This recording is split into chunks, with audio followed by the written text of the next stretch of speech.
everyone, welcome to another episode of the Book More Show. It's Stuart Bell here, and today another one of my favourite types of podcasts because today we get to speak to one of our authors.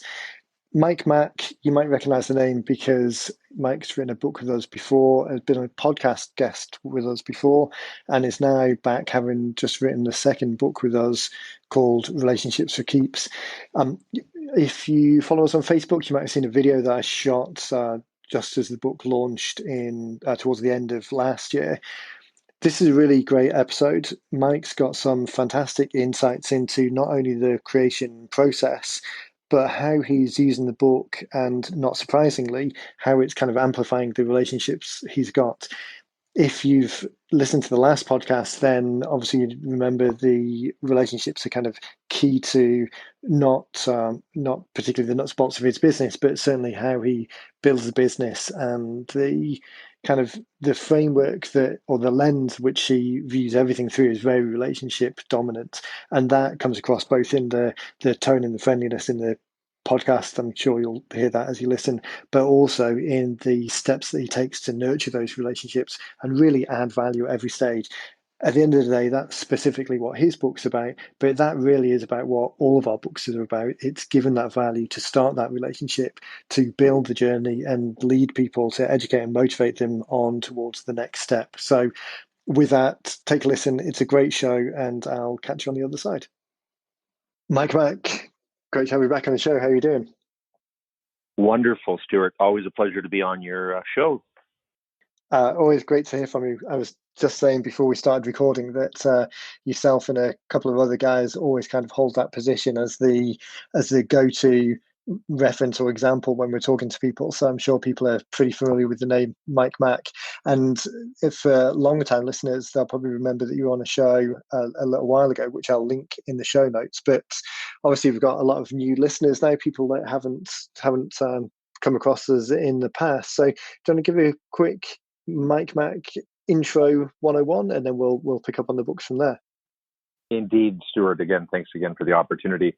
So Mack, I am the managing partner of X5 Management, based out of Alberta, Canada.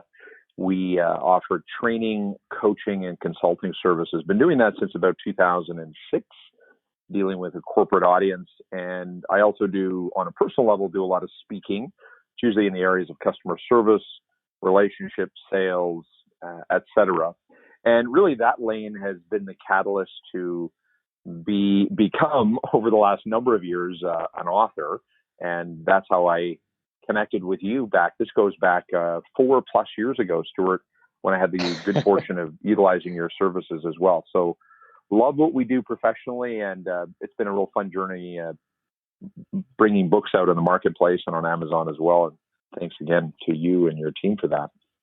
Well, the setup, as we've been working with you in the past, is slightly different. The ability that you've got to write and bring all of those thoughts together, and then we can just help get it over the line and do all of the production side of stuff. That's slightly different from some of the other guys that we're working with. But even those first drafts, it's always great that the team, when your team first reached out, that our team on this side are always excited to see that first draft, because Remarkable Service, which was the first book that went through, that was really the catalyst and the trigger for a lot of the things that we've subsequently referred to. So this idea of the kind of, I don't want to say heartfelt journey, because that makes it sound a little bit too woo-woo, but the softer side of adding the service element and the personal connections. Obviously, lots of people, it's not new to a lot of people, but the way that it was positioned in that book is now a way that we refer to things in a number of examples. And then we're excited to see the second book, the Relationships for Keeps, come through, because that seems to be quite a refinement of the thinking, if that's the right way of putting it, or certainly as it's come together, it goes deeper and more structural. Was that the way that you felt about it as well, or is that just me as the reader perceiving it that way? No, it's a great observation. So I guess a couple of things come to mind. Putting a Remarkable Service together, and that project started 4 years ago. Well, I used my own knowledge base and experience relative to customer service, created all the chapters predominantly had a good story, whether we're speaking of a lighting company in India or an IT company in Alberta. car dealerships, etc. It was an entertaining read by design, where readers had an opportunity to appreciate customer service stories. As you can appreciate today, readers like a story. It really connects with them in the book. Relationship for Keeps was a journey for the last number of years, kind of loosely depicting some of my own experiences and my relationship with my mentor, Arnold McLaughlin.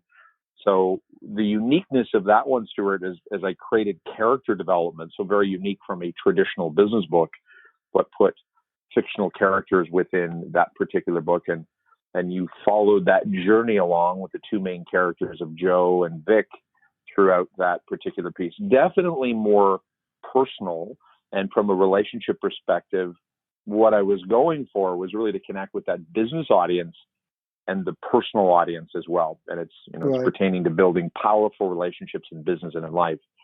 And just a quick comment relative to your team.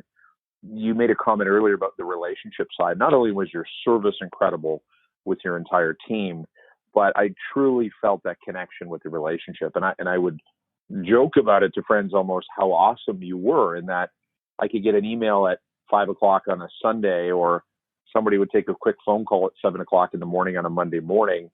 So it was way more than the process for me of writing the book, but that collaborative support with a bunch of friends almost. That's how I felt. And my next book, rest assured, will be produced through you and your team again. In the works, I might add.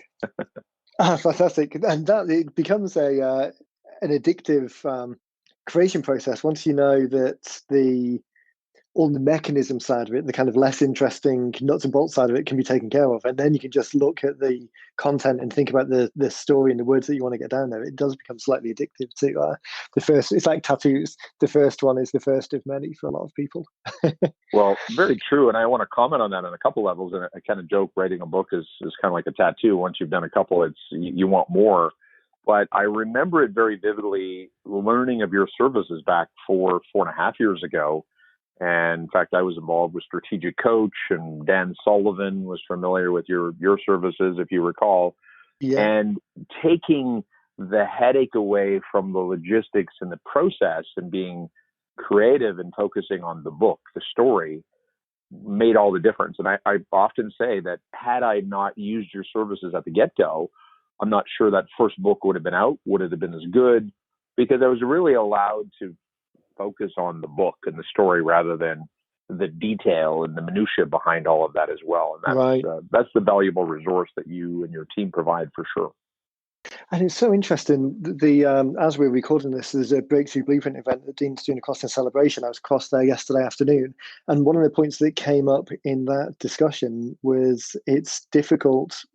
The first day of the event, we're usually following through the Breakthrough Blueprint process of looking at the before unit elements of attracting an audience first, and obviously a book fits in very well with that. So one of the things that came up was this idea that the curse of knowledge. It's difficult to remember how much customers don't know because they don't have the same level of knowledge and understanding that you do.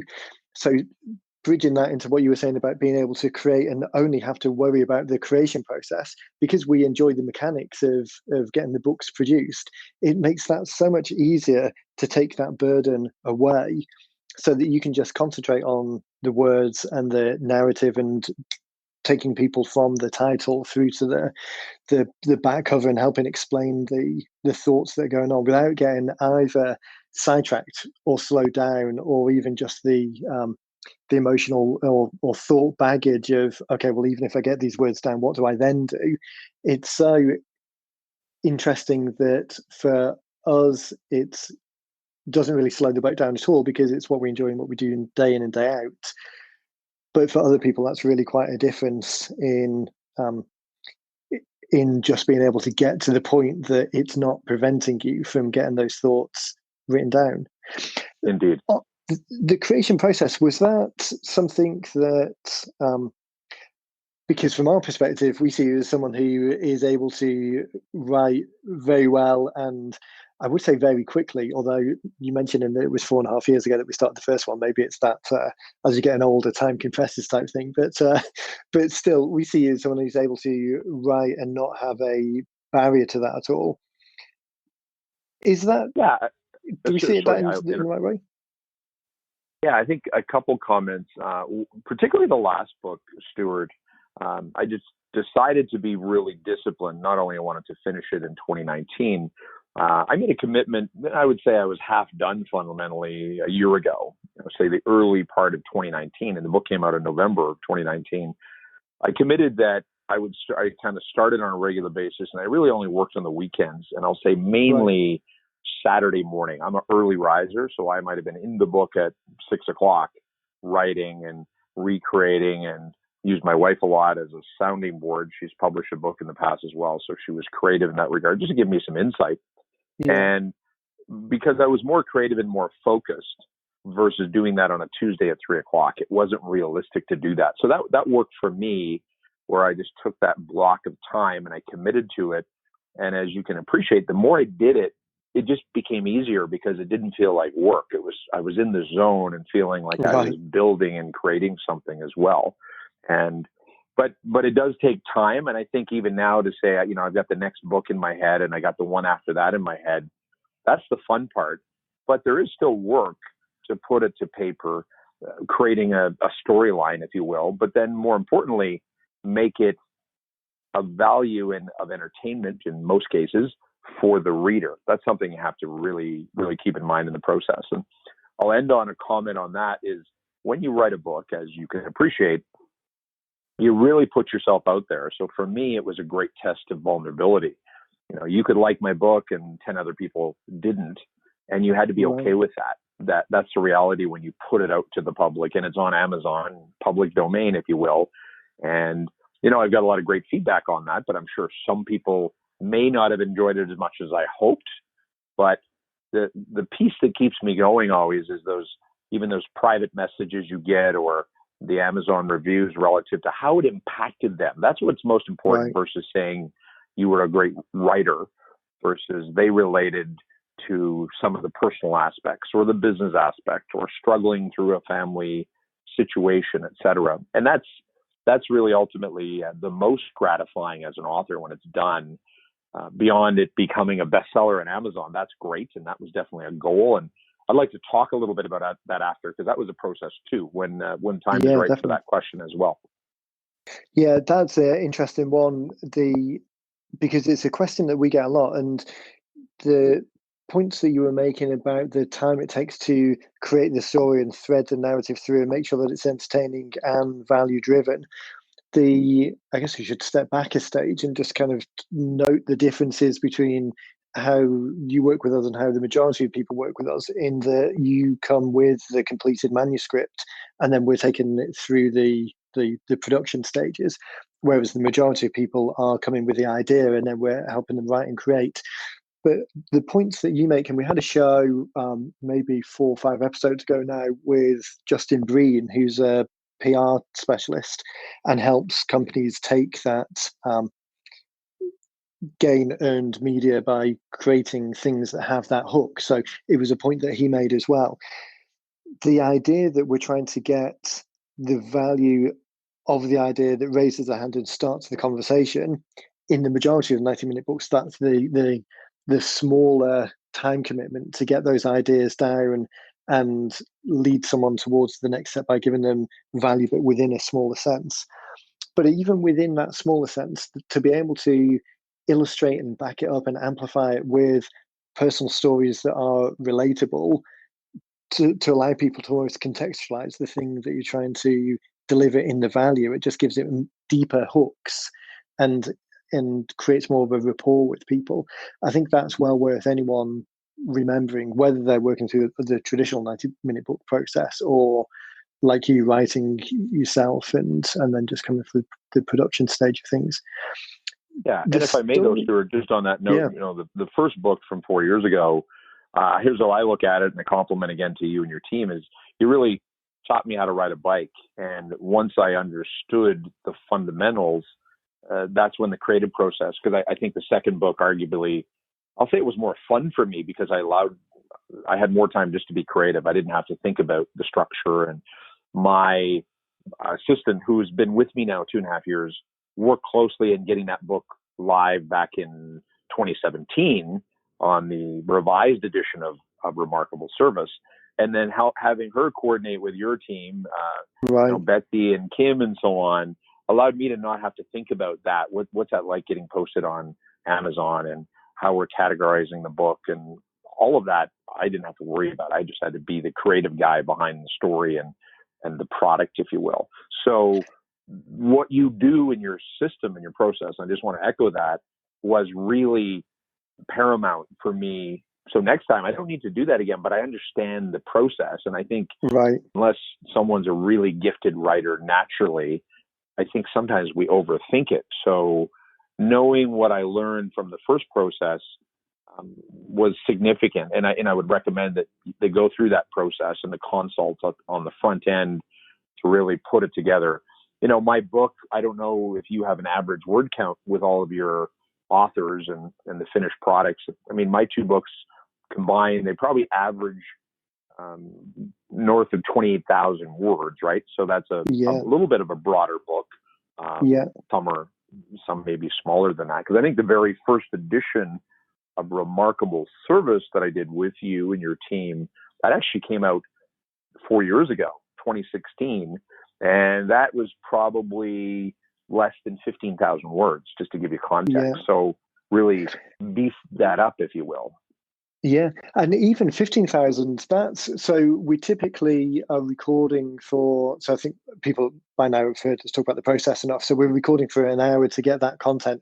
And depending on how kind of densely someone speaks and how much editing is required to change it from that conversational format to a more narrative format, I would say that typically it's more around 8 to 10,000 words is an average size. And that, as a way of communicating one concept of getting someone to raise their hand as interested in being the start of the journey, is absolutely fine. It really helps you kind of constrain the scope of something so that you're answering the question deeply, you're not being too superficial, and it constrains the scope in terms of the time and commitment that it takes to get this thing created. But interestingly, what you were saying about building on the version 2 and taking that, almost doubling the size of it in version 2, and then coming back with the second book and being able to create something even bigger. I like what you were saying about riding the bike to begin with. The kind of first version being the version that will get you from A to B, but maybe there's a little bit of the scoot bike thing going on where it's a little bit wobbly sometimes, and it's not a bike that would win the Tour de France.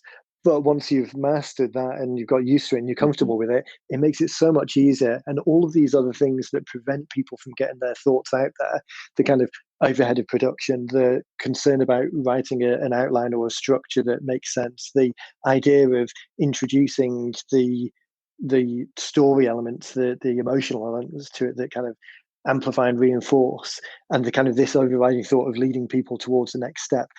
Once you've done that and it's more comfortable, then you can concentrate on the next level of adding more content, of adding more depth, of being able to spend more time, because you don't have to take that time to do the other steps that aren't kind of adding to the content.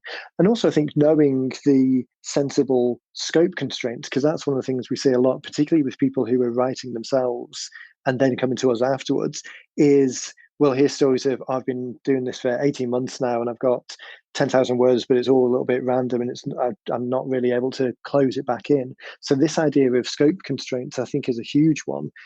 In a world where anything could be included, you really the only reason not to include something is because you're choosing not to include something, without having the discipline to control that scope, or without having someone else helping you control that scope. Very easy to kind of talk yourself or write yourself into a black hole of just more being more, rather than more being more value. Yeah, well said, and I want to comment on that, because I felt that many times. And as you look at the finished product now, and I'm proud of both of those books, but you'd say, hey, chapter 3, I would have added this, and that's hindsight. But being at peace with where it's at and getting it out, and you can always do a revised edition. And right. The other side that, and what you and your team do well, is that relative size of the book. So even mine, comfortably, to get those two books read each within 3 hours or less comfortably.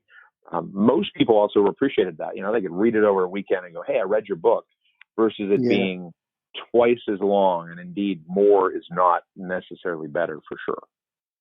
We had someone, Betsy was talking to, I can't remember what industry they were in.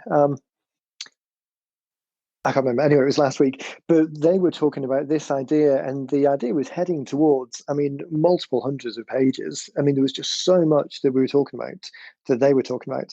And we introduced that idea that the choice is either to take all of this additional time and effort to create the one thing, and the amount of leverage that that one thing has is a relatively fixed amount.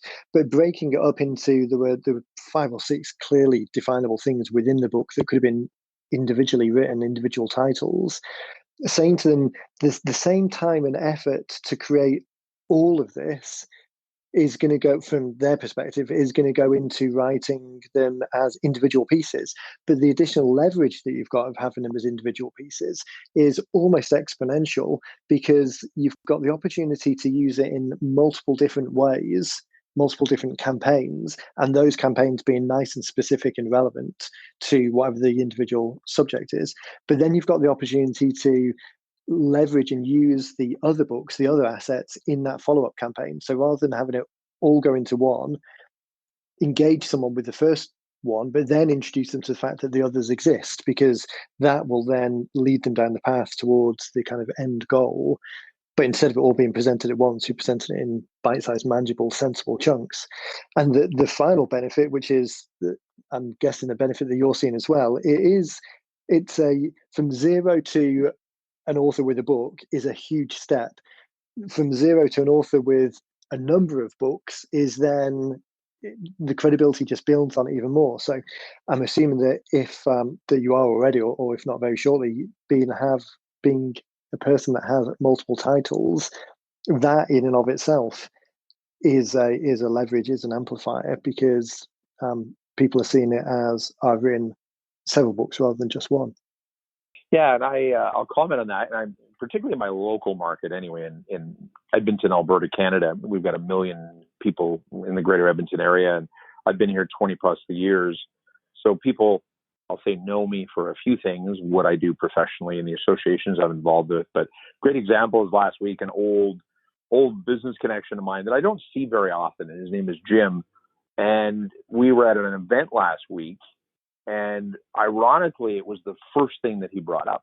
Hey, Mike, how's book sales going in that new book? And, he's known me for 5 years. So that would be a guy that I don't even know if he bought the book, but the fact that he saw it somewhere, obviously on social media, and it was the first thing he brought up, says something about someone I see twice a year. That was gratifying, and it validates that I'll at least say the perceived credibility. Because a lot of people go, hey, you wrote a book, and then, when you put it on Amazon, and strategically we worked on making both those books become an Amazon bestseller, which is a whole science to that and a lot of work at the same time. Right. But you get it to a relative level that suggests at least that you're credible. And when more and more people read it and actually like the content, then that elevates you even further. So that's, it's an organic build, though, as you can appreciate. So, I'm not that famous, but in the local marketplace, I wrote the book to add value, but at the same time, it's really been an incredible door opener on the business front in terms of consulting and the training services that we provide. And I'll comment on a couple things that might be helpful for your future clients and authors. That, when I think about promoting the book, obviously social media is number one. That you can move so much information, whether that's in the form of promoting it on Amazon, and I don't do that anymore, but I did on Amazon Bestseller Day. Lots of memes, pictures of the book, and your team does a great job of providing us a nice digital kit and assets relative to, the book beautifully displayed on a table with a cup of coffee. So there's good promotion. Right. I order a lot of copies, and a lot is all relative. I probably order 100 copies at a time. And if I'm going out for a meeting, as I am this morning, meeting someone new, I often bring a copy of 1 or 2 of those books. And it's my gift. More times than not, they ask me to sign it, and that's wonderful. Right. But it's a gift. And 6 months later, someone calls and asks us to do some work that's a paid opportunity because you gave someone a book 6 months ago, as an example. Yeah. So it's, as my latest book reference, it's about dropping a pebble and chasing the ripples. It's a slow process, but it's intended to be goodwill in nature. But most people, if it looks like it's an easy enough book to read, it's not 8,000 pages.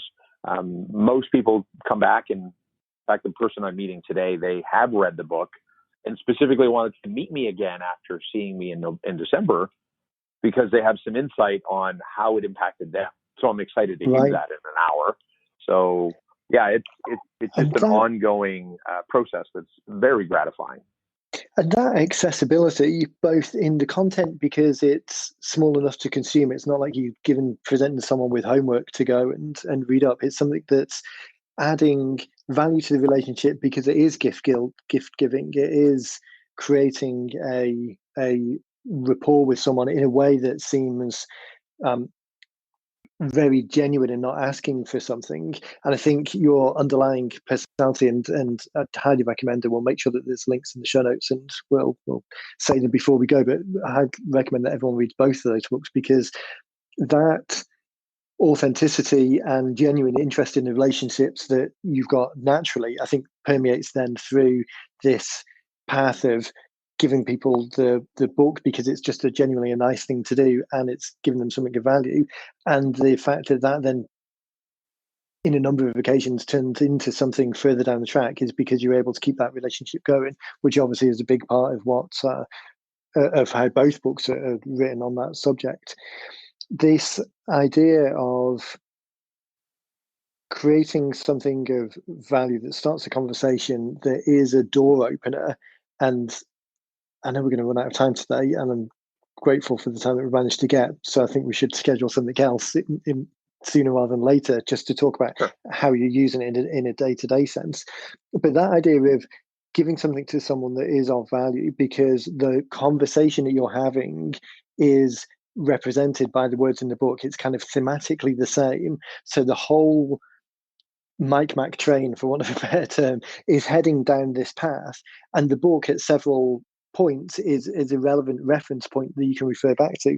So I think once it is something that's created, it is something that lives out there, this opportunity just to refer to it on social media, in discussion forums, in live events, in person, when you're meeting someone one-on-one, there's just so many opportunities to have the asset, have the book as something that reinforces the point that you're making without forcing it down someone's throat that you're trying to make this point. That the subtle elements of it are somewhat difficult to quantify, but I think that's a lot of the underlying power, amplified then by just your approach naturally to relationships and keeping the relationships going. No, very true. And this is a quick comment. Thanks for the kind words on that, because that is how I'm wired. It's what I do.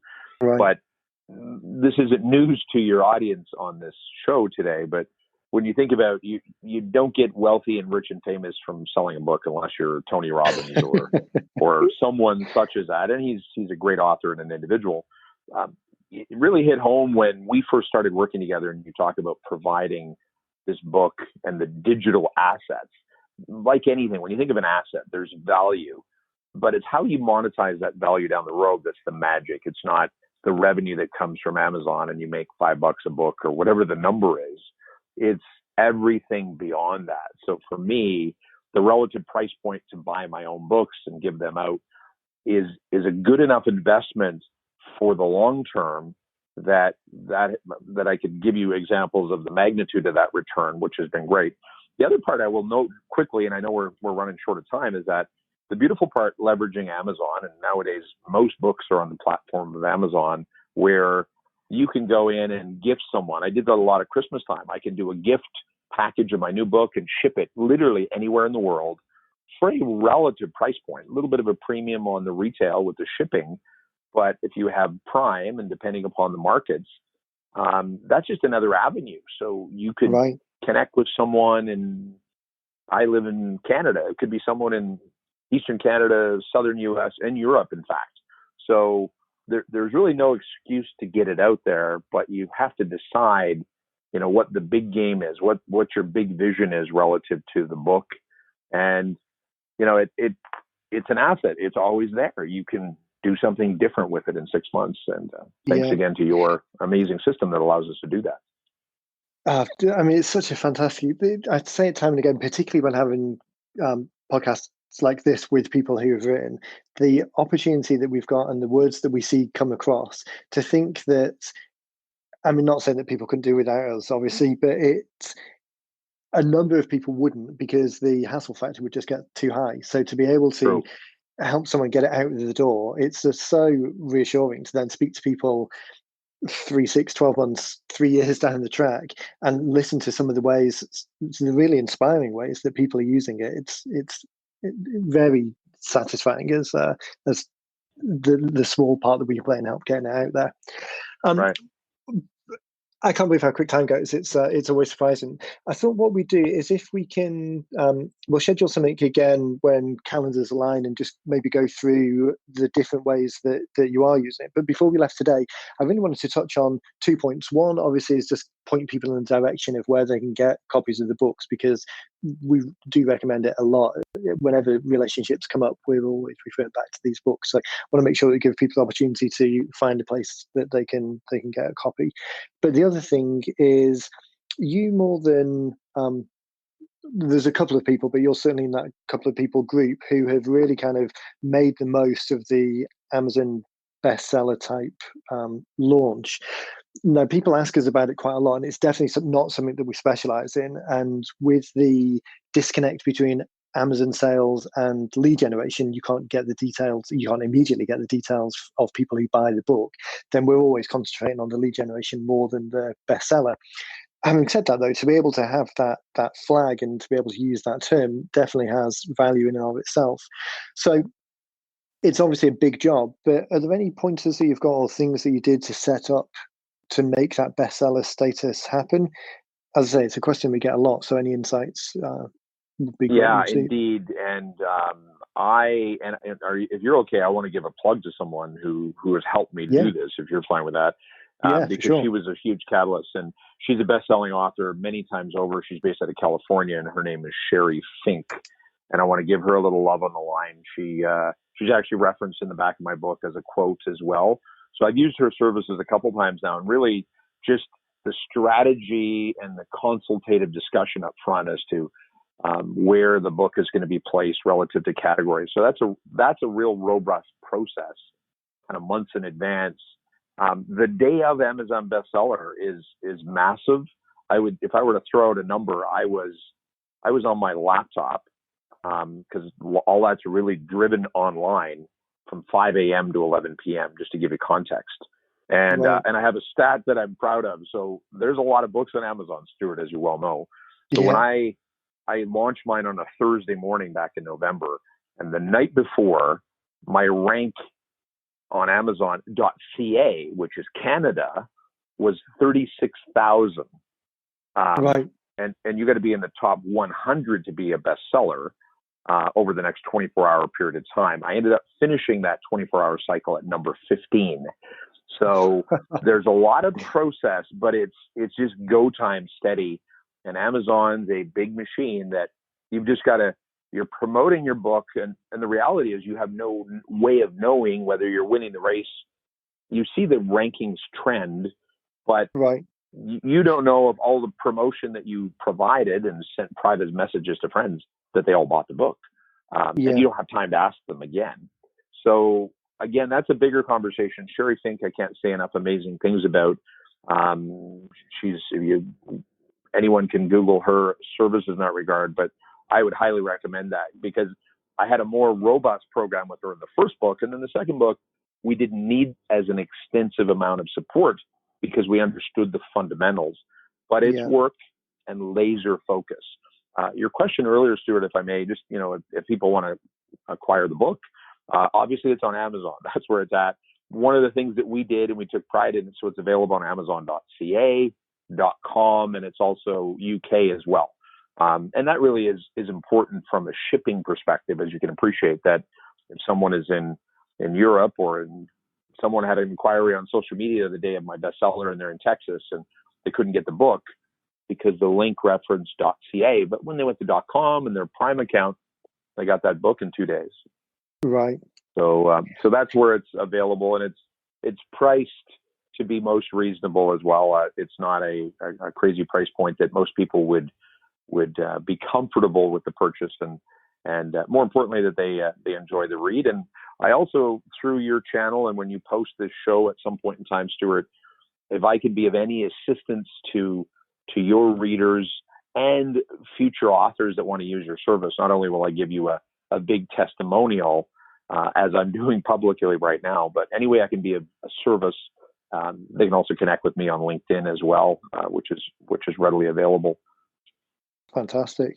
Well, we'll be sure to put a link to the book, the 3 stores, and obviously your LinkedIn profile in the show notes. So when we release this show, we'll send up the email with the link to the show notes and put it in there. Either that, or if you're listening to this in the future, we're recording at the beginning of February. The show's probably go out in the middle of February. So anytime in the future, just head over to 90minutebooks.com/podcast.